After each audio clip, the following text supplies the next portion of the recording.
اللهم صل وسلم على سيدنا محمد وعلى آل سيدنا محمد. ازيكم يا حبايبي؟ عاملين ايه؟ يا رب تكونوا بصحة وبسلام. النهارده ست الحبايب عاملة معاكم طريقة البسلة. عاملة بسلة بطريقة جديدة وجميلة باللحمة. ودسة الرز طبعا ما وريتهوش لكم عشان انا دساه في القناة، وعاملة معاه اللحمة. حاجات حلوة وحاجات جميلة، ودي غدانا النهارده. وخلي بالكم من مطبخ ست الحبايب في اللايكات، واشتركوا لها وفعلوا لها زرار الجرس عشان يوصلكم كل فيديوهاتي. اهلا بيكم في مطبخ ست الحبايب. ست الحبايب النهارده عاوزه تطبخ معاكم البسله بالجزر. بصي، جايباها خضرة وجميله ولذيذه. يلا بينا على الحل. انا معايا بصلتين قطعتهم ناعم برضو، وحطيت زيت، وبشوحهم 5 دقايق. ويلا بينا بقى نحطهم البسله عشان تشوح معاهم. بسم الله الرحمن الرحيم. ادي البسله هي.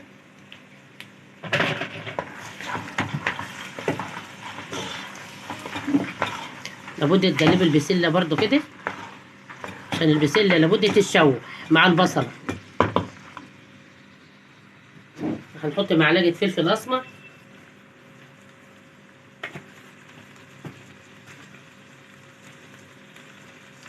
معلقه كمون، واقلبه برضو.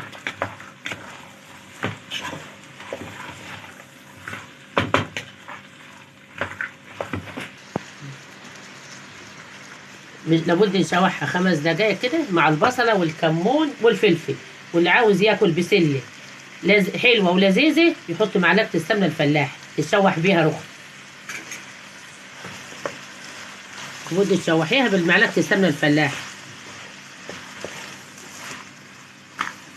بسيبها بقى مع بعضها تتشوح 5 دقايق، وبعد كده نشوف هنعمله فيها ايه.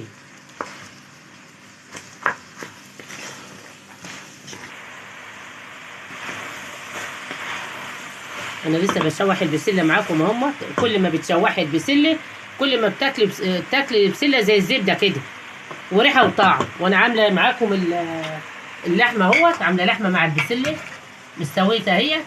بصي، عشان نطيب بها البسله. لحمه جميله ولذيذه.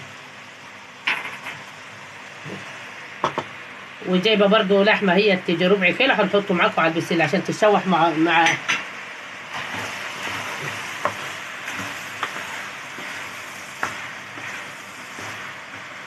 بتشوح. لابد تشوحيها. وبعد كده فيه ناس بتيجي ماسكه تعمل البصله وبتنزل الطماطم. جربوا طريقتي وانت هتاكلوا بسله زبده كده. هتاكلوا حبه بسله زي المطاعم كده، جميله ولذيذه. شوف شوحتيها اهو تيجي 10 دقايق واكتر. يلا بينا نحط الشوربه بقى مع بعض.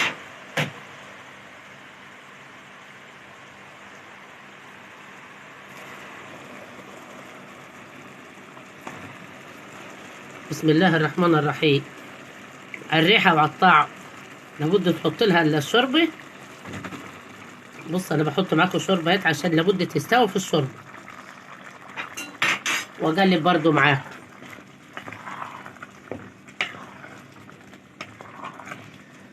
شوف طريقة ست الحبايب ومشي عليها.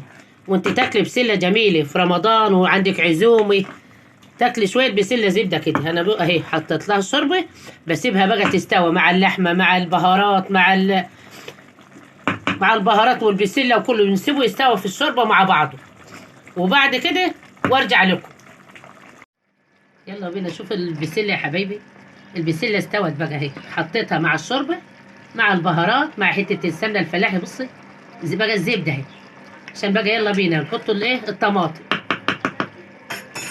ونحط قرن الشطة الحامي. طماطم انا اهي خلطاها وعصراها. ما بنحبش نكتر لها طماطم ياما بقى.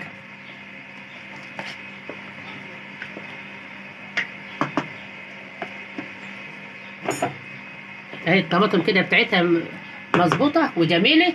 وشوفي جميله ازاي البسله. بتاكلي زبده ما بتاكليش بسله. جميله. وخلي بالك من مطبخ ست الحبايب.